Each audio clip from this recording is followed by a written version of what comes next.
क्या आपको लगता है कि एक ऐप आपको आपकी बची हुई जिंदगी के बारे में बता सकती है? Hello and welcome to Bollygrad studios. This is your host Palak and we are back with another interesting video.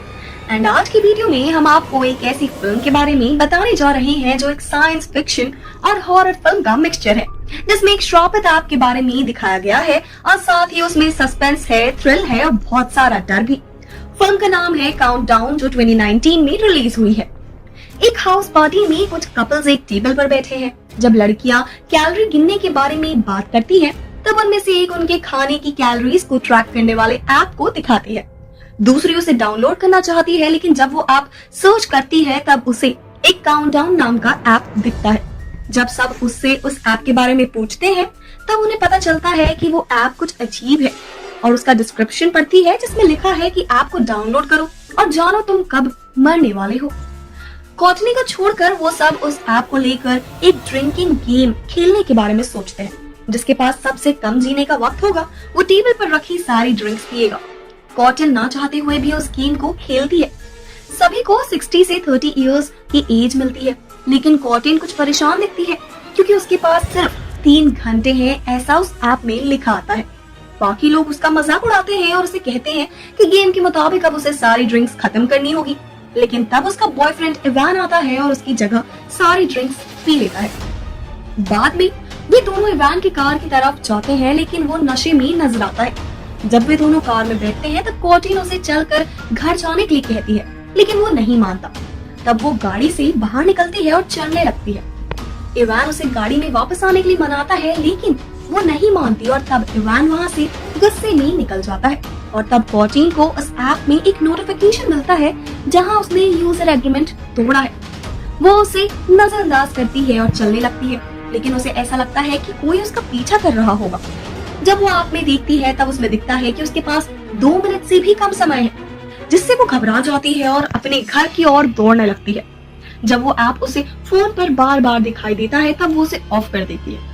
Cotton bathroom में जाती है। उसे बार बार ऐसा लगता है कि वहाँ कोई है। तब वो पर्दे के पीछे देखती है, लेकिन वहाँ कोई नहीं दिखता। फिर वो पानी पीने के लिए जाती है, लेकिन फिर पर्दे के पीछे से कुछ आवाजें सुनती है।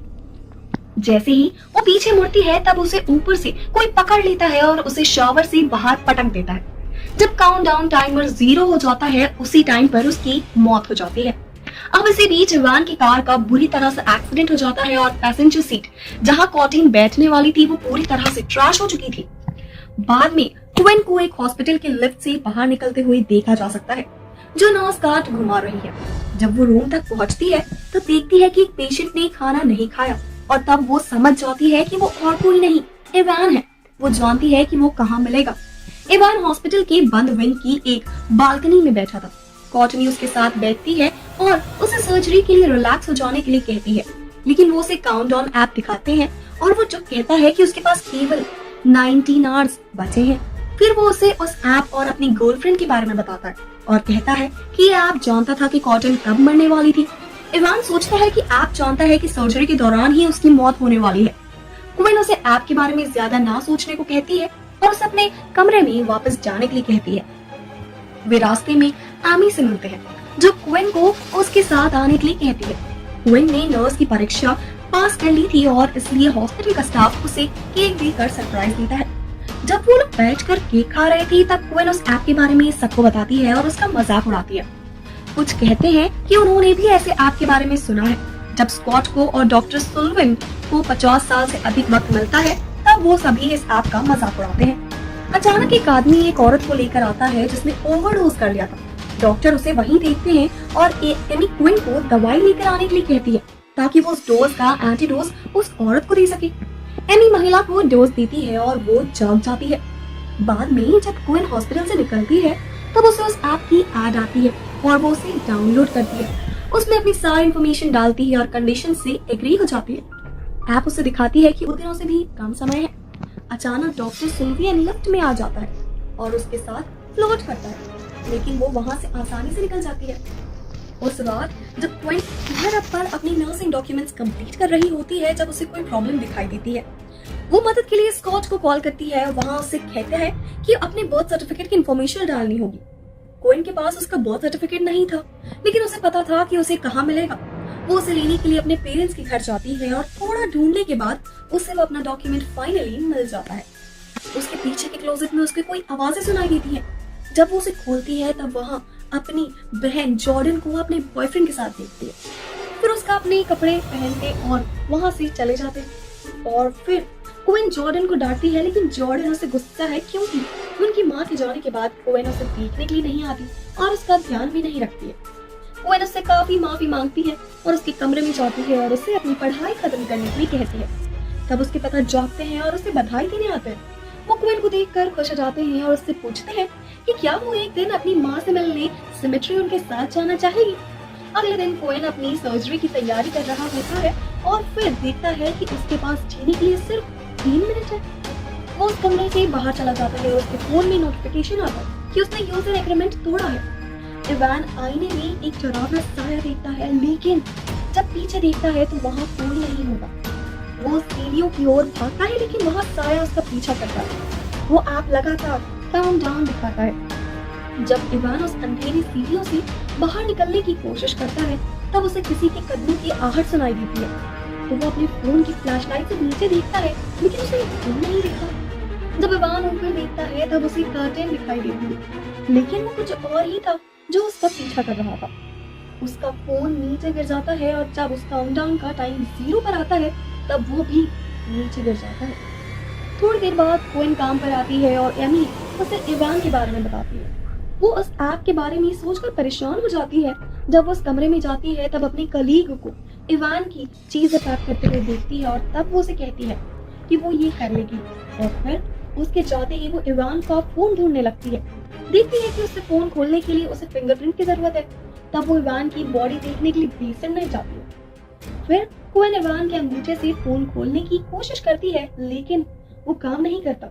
फिर वो उसका फेस से लॉक खोलने की कोशिश करती है, वो भी काम नहीं आता। तब वो उसकी आंखें खोलती है और फोन का लॉक खुल जाता है, लेकिन फोन में सिर्फ काउंटडाउन 0 पर दिखाता है और कुछ भी नहीं। पर अचानक इवान की डेड बॉडी का हाथ उससे छूटता है और डर के मारे उसके हाथ से फोन गिर जाता है। जब वो फोन उठाती है तब इवान का सिर भी उड़ता है और वो उसे घूरता है। कोएन जल्दी उस डेड बॉडी को फ्रीजर में वापस रख देती है। कोएन उसके फोन में देखती है कि उसके पास 2 दिनों से भी कम वक्त है और उसका टाइमर का समय वही है जब अभी अपनी बहन और पिता के साथ अपनी माँ की कब्र पर जाने वाली है। तब वो अपने पिता को फोन करती है कि वो प्लान कैंसिल कर देती है और ऐसा करती है कि उस ऐप में नोटिफिकेशन आता है कि उसने यूजर एग्रीमेंट तोड़ा है।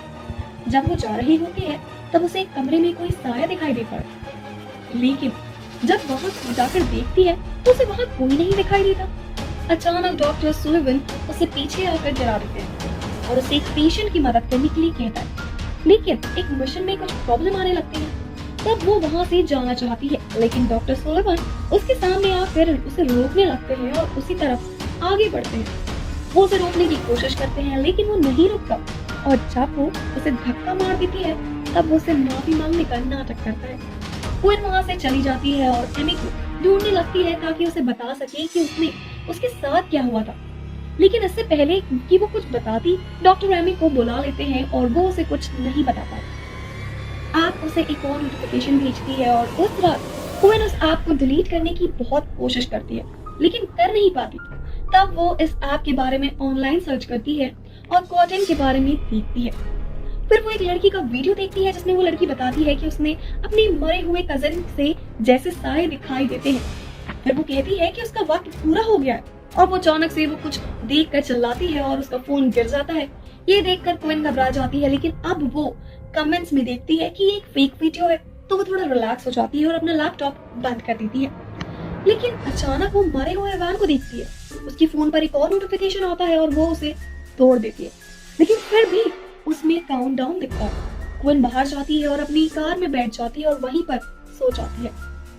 जॉर्डन उसे सुबह जगाती है और दोनों अंदर जाते हैं। तब जॉर्डन उसका टूटा हुआ फोन देखती है और उसमें वो ऐप देखती है और वो बता रहा है कि कोएन के पास जीने के लिए सिर्फ और सिर्फ 1 दिन बचा है। ये देखने के बाद वो उस ऐप का मजाक उड़ाती है और फिर अपनी बहन को उसके साथ रहने के लिए कहती है, क्योंकि उनके पिता आखिरी मिनट पर ट्रिप पर चले गए थे। लेकिन अब कोएन मना कर देती है, तो जॉर्डन गुस्से में बाहर चली जाती है। उसके टूटे हुए फोन में उस ऐप में एक बार फिर से नोटिफिकेशन आता है उसके बाद वो एक नया फोन खरीदने एक दुकान में जाती है। क्विन उसे जल्दी खोलती है और नया सिम डालती है। वो अपना नया फोन खोलकर देखती है कि वो ऐप है या फिर नहीं। जब वो उस ऐप को अपने नए फोन में नहीं देखती तो वो वहाँ से चली जाती है। लेकिन उसके फोन में नोटिफिकेशन आता है और वो डरावना ऐप उस नए फोन में भी आ जाता है। वो उस दुकानदार को उस ऐप को डिलीट करने के लिए कहती है, लेकिन वो लड़का भी बहुत कोशिश करने के बावजूद उसे डिलीट नहीं कर पाता। फिर वो वहाँ से चली जाती है। तब एक और कस्टमर भी उस दुकान वाले से उस ऐप के बारे में पूछता है। क्विन अपनी कार में बैठती है और उस ऐप को देखती है तो काउंटडाउन लगातार आगे बढ़ रहा होता है। फिर अचानक उससे कार में एक रियर व्यू कैमरे में वो भयानक साया देखती है, लेकिन जब वो पीछे देखती है तो वहाँ कोई नहीं होता। फिर अचानक से कार के पीछे की सीट से उसे कोई जोर से पकड़ लेता है और वो उसकी कार से गिर जाती है, एक दूसरी गाड़ी में जाकर टकराती है और दूसरी गाड़ी वाला उस पर चिल्लाने लगता है। और तब उस स्टोर से वो कस्टमर बाहर आता है और उसे रोकता है। फिर वो क्विन को दिखाता है कि उसके पास भी वही ऐप है। बाद में वो दोनों एक बार में इसके बारे में बात करते हुए दिखाई देते हैं। क्विन कहती है कि उन्हें ऐप की यूजर एग्रीमेंट को देखने का कोई तरीका निकालना चाहिए। और तब मैट उस बारे में टेक्नोलॉजी के लिए पागल एक आदमी को इस ऐप को डाउनलोड करने के लिए कहता है।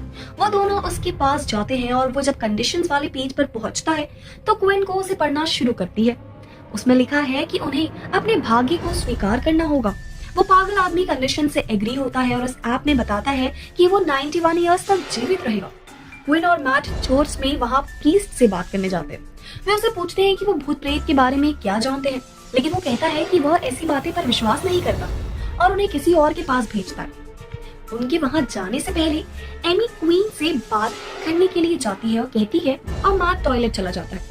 वहीं तब उसे ऐसा लगता है कि कोई उसके स्टॉल के अंदर आना चाहता है और उसे दरवाजे के नीचे एक नंगे पांव बच्चा दिखाई देता है।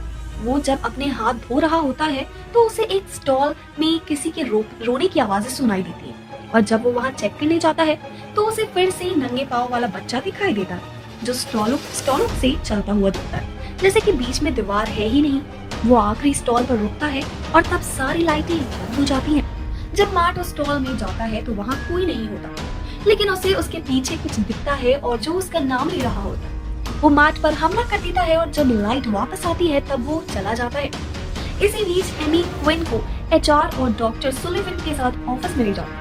वो कहती है कि वो क्विन केस थी और जो उसके फोन के लिए गई थी। जब एचआर कहता है कि ऐसा करने के लिए उसे सस्पेंड कर दिया जाएगा, जब क्विन अपनी बात रखती है कि उस डॉक्टर ने ही उसके साथ बदतमीजी की थी, तब एमी उसे बहस करती है और फिर वो वहाँ से चली जाती है। बाहर मैट उसका इंतजार कर रहा था। मैट उसे उसके साथ जो भी हुआ उसके बारे में नहीं बताता और लगातार उस चीज की आवाज सुनता रहता है जिससे उस पर हमला किया था। वो दोनों उस व्यक्ति की तलाश में चर्च में जाते हैं जिसके बारे में दूसरे प्रीस्ट ने उन्हें बताया था। वे उसे उसके ऑफिस में पाते हैं। वहाँ बहुत उत्साहित होते हैं कि वे उसे भूत प्रेतों के बारे में पूछने आया है और उनकी बात सुनकर उसे तुरंत ही एक प्राचीन कहानी याद आ जाती है जिसमें एक राजकुमार को एक बूढ़ी जिप्सी महिला के साथ एक संदेश मिलता है जिसमें वो ठीक उसी समय की भविष्यवाणी करती है जब वो मर जाएगा। उसमें एक चेतावनी भी होती है कि राजकुमार को अपने भाग्य को बदलने की कोशिश नहीं करनी है। वो फिर से जिप्सी के पास जाती है और उसे बताता है कि मौत उसके पीछे है। जब वो उस महिला को बताती है कि ये मौत नहीं है लेकिन एक राक्षस है जो उसे उसकी आखिरी पल तक तड़पाती रहेगी जैसे कि उस भविष्यवाणी में बताया गया है। फिर वो उन्हें इस ऐप को हैक करने के लिए किसी हैकर को ढूंढने के लिए कहता है। वे मदद के लिए स्टोरमैन डेरेक के पास जाते हैं और उसकी मदद के लिए उससे पैसे देते हैं। वे उस ऐप के बारे में जानता है और इस पर विश्वास करने के लिए उनका मजाक उड़ाता है, लेकिन फिर भी वह उनके लिए इसे हैक कर लेता है। ऐप के कोड लैटिन में होते हैं और वे उस कोड के अंदर ऐप इस्तेमाल करने वाले सभी लोगों के काउंटडाउन देखते हैं, जिसमें डेरेक भी शामिल है।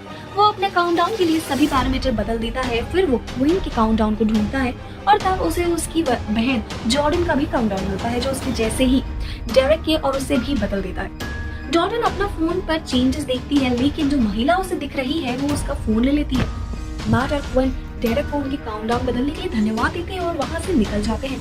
फिर क्वीन मैट को उस रात उसके साथ रहने के लिए कहती है। वो सोते हैं लेकिन लाइट्स ऑन ही रखते हैं क्योंकि वे अभी भी डरे हुए हैं। उन्हें नींद नहीं आती। तब मैट क्वीन को अपने मरे हुए भाई के बारे में बताता है और वह उसे अपनी माँ के बारे में बताती है। दोनों बेड पर सो रहे हैं तभी लाइट्स चली जाती हैं। क्वीन कुछ सुनती है और मैट को जगाने की कोशिश करती है, लेकिन बेड पर वो राक्षस होता है जब असली मैट आता है तो दानव गायब हो जाता है। ऐप भी अपने पहले वाले काउंटडाउन पर वापस चली जाती है। क्विन को अपनी बहन का काउंटडाउन याद आता है। इस बीच जॉर्डन अपनी माँ के कमरे में अपने फोन की घंटी सुनती है और उसे लेने चली जाती है। वो देखती है कि काउंटडाउन बदल गया है। जब उसे कमरे के सामने कुछ दिखाई देता है तब जॉर्डन उसे देखने जाती है, लेकिन लाइट फिर से चली जाती है। वो वापस अपने कमरे में जाती है और दरवाजा बंद कर लेती है, लेकिन जब वो मुड़ती है तो दरवाजा खुल जाता है। फिर वो डर कर अपने बेड के नीचे छिप जाती है और अपनी माँ को उसकी बहन को पुकारते हुए सुनती है। फिर कोई चीज उसके बेड को धक्का मारती है और उसे अचानक उसकी मरी हुई माँ दिखाई दे देती है। जॉर्डन सामने से दरवाजे की ओर दौड़ती है जहाँ क्विन और मैट होते हैं। वो लोग फिर से उस दानव वाले पुजारी से मिलने जाते हैं। वो उनके लिए लाटिन में कोड पढ़ता है। फिर वो बताता है कि ये एक कर्स है और अगर उनमें से किसी एक को ऐप में दिखाए गए वक्त से ज्यादा समय तक जीवित रखा जाएगा तो वो कर्स टूट सकता है। और उस कर्स को तोड़ने के लिए वो उन्हें नमक के बनाए गए एक पवित्र सर्कल में खड़े रहने के लिए कहता है। क्विन नमक को पेंट में मिलाकर जमीन पर रखती है और वो प्रीस्ट कुछ मंत्र पढ़ता है और सर्कल बनाता है। फिर वो मैट का काउंटडाउन चेक करते हैं। वो घबराते हैं, उस सर्कल में कदम रखते हैं, लेकिन अचानक से सारी लाइटें फिर से बुझ जाती हैं और सभी सर्कल के अंदर आ जाते हैं। जैसे ही दानव आता है, पुजारी कुछ मंत्र पढ़ रहा होता है। दानव उनके पीछे दिखाई देता है, लेकिन वो सर्कल के अंदर नहीं आ पाता। जब आप चमकने लगता है तो पुजारी उसे वापस से नरक में ले जाने की कोशिश करता है। अचानक एक टॉय रोबोट उस सर्कल में आता है जिसे सिर्फ मैट ही देख सकता है। उसे उसका भाई दिखाई देने लगता है कि वो उसे सर्कल से बाहर बुलाता है और जैसे ही वो बाहर निकलता है दानव उसे पकड़ लेता है और खींच कर ले जाता है। क्विन उसे पीछे छोड़ देती है, लेकिन जैसे ही वो मैट के पास पहुंचती है एक कार मैट को टक्कर मार देती है और उसका काउंटडाउन खत्म होने पर उसकी मौत हो जाती है।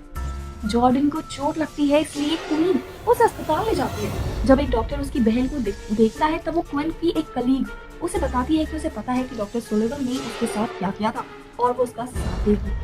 वो दोनों गले मिलते हैं। जब क्विन डॉक्टर सुलिवन को अपनी बहन के साथ ऐसा करते हुए देखती है तब वो वहाँ जाती है। उसे एक आइडिया आता है कि वो डॉक्टर सुलिवन को थैंक यू बोलने जाती है। जॉर्डन क्विन को बताती है कि उनकी माँ की मौत उसकी गलती थी, क्विन की नहीं, लेकिन वो कहती है कि इसमें किसी की कोई गलती नहीं है और उन दोनों में सलाह हो जाती है और जॉर्डन कहती है कि कम से कम वो अपनी जिंदगी के आखिरी पल को एक साथ बिता पाएंगे। लेकिन क्विन उसे कहती है कि वो नहीं मरेंगे क्योंकि उनके पास एक प्लान है। वो डॉक्टर सुलिवन के ऑफिस में जाती है और उसके साथ फ्लर्ट करने लगती है और माफी मांगती है। तब वह उसे पूछता है कि वो क्या चाहती है। तब वो कहती है कि वो अपनी नौकरी वापस चाहती है और उसे एक बंद विंग में बुलाती है। कुछ पल बाद डॉक्टर अंदर आता है और उसे चारों ओर ढूंढने लगता है और उसके कपड़ों के एक टुकड़े को ढूंढता है और वहाँ उसे कहता है कि वो उसके साथ गेम क्यों खेल रही है। लेकिन अचानक क्विन उसे एक रिवेंज के मारती है और उसे मॉर्फिन के साथ इंजेक्ट कर देती है। लेकिन तब जॉर्डन आती है और उसे रोकने लगती है। तब तक तो दानव डॉक्टर को खींच कर ले जाता है। क्विन सोचती है कि अगर वो उसके काउंटडाउन से पहले उसे मार देती है तो ये कर्स टूट जाएगा और इसलिए वो उसकी तलाश में जाती है। जॉर्डन क्विन को ढूंढती है क्योंकि उसका ऐप उसे दिखा रहा है कि उसके पास जीने के लिए सिर्फ 2 मिनट से भी कम समय है। अचानक उसके पीछे दानव दिखाई देता है। इसी बीच क्विन अभी भी डॉक्टर की तलाश में है, लेकिन तभी उसे कुछ सुनाई नहीं देता। लेकिन वो डॉक्टर उस पर पीछे से वार करता है और उसे मारने के लिए तैयार हो जाता है, लेकिन दानव उसे दूर धकेल देता है और वो डॉक्टर भाग जाता है। उसी बीच क्विन को एक और आइडिया आता है। साथ ही दानव जॉर्डन का पीछा कर रहा होता है और वो उससे छिपने की कोशिश करती है, लेकिन वो ऐप उसकी पोजीशन बता देता है। तब एक फ्रीजर खुलता है जहाँ जैसे ही वो देखने जाती है दानव उसे पकड़ लेता है और उसे एक खिड़की से बाहर पटक देता है। उसका वक्त खत्म हो रहा होता है और दानव उसे मारने के लिए आगे बढ़ता है, लेकिन अचानक से क्विन वहाँ एक सिरिंज के साथ आती है और उस दानव को अपनी बहन को छोड़ने के लिए कहती है। तब जॉर्डन उसे खुद को न मारने के लिए उसके आगे गिड़गिड़ाती है। दानव उसका ध्यान भटकाने के लिए उसकी माँ का रूप ले लेता है। जॉर्डन का वक्त बीत रहा होता है। क्विन एक पल के लिए उसकी माँ को देखकर चौंक जाती है, लेकिन वो समझ जाती है कि ये दानव है जो उसके साथ खेल रहा है और अपनी बॉडी में मॉर्फिन को इंजेक्ट कर देती है और अपने वक्त से पहले ही मर जाती है और दानव उसे ले नहीं पाता। क्विन दानव का कर्स तोड़ देती है। जॉर्डन अपनी बहन की मौत को रोक पाती है और लेकिन वो क्विन के हाथ पर एक दवा का नाम देखती है और एक बोतल वहाँ पर पड़ी हुई देखती है। वो जल्द ही उसे क्विन को इंजेक्ट कर देती है और इस दवा से मॉर्फिन का असर उतर जाता है और क्विन मर के फिर से वापस आ जाती है। कुछ समय बाद क्विन, जॉर्डन और उनके पिता उनकी माँ की कब्र पर जाते हैं जैसे वे जाने वाले थे और तभी क्विन को उसके फोन में नोटिफिकेशन मिलता है कि काउंटडाउन ऐप का बेटा वर्जन इंस्टॉल हो गया। उसके बाद क्रेडिट वाले सीन में डेरेक को एक रेस्टोरेंट में एक लड़की के साथ डेट पर जाते हुए देखा जा सकता है। जब वो रेस्टरूम में जाते हैं तब उसे उस काउंटडाउन के ऐप में नोटिफिकेशन आता है कि उसका वक्त खत्म हो गया है। लाइट चली जाती है और डेरेक की चीख के साथ उस दानव की चीख सुनाई देती है। उम्मीद है कि आपको आज का वीडियो पसंद आया होगा। आपको क्या लगता है कि इस फिल्म के अगले पार्ट में क्या हुआ होगा? हमें कमेंट बॉक्स में जरूर बताइएगा। वीडियो को लाइक करें, शेयर करें और ऐसे ही वीडियोस देखते रहने के लिए हमारे चैनल को सब्सक्राइब करना बिल्कुल ना भूलें। अलविदा।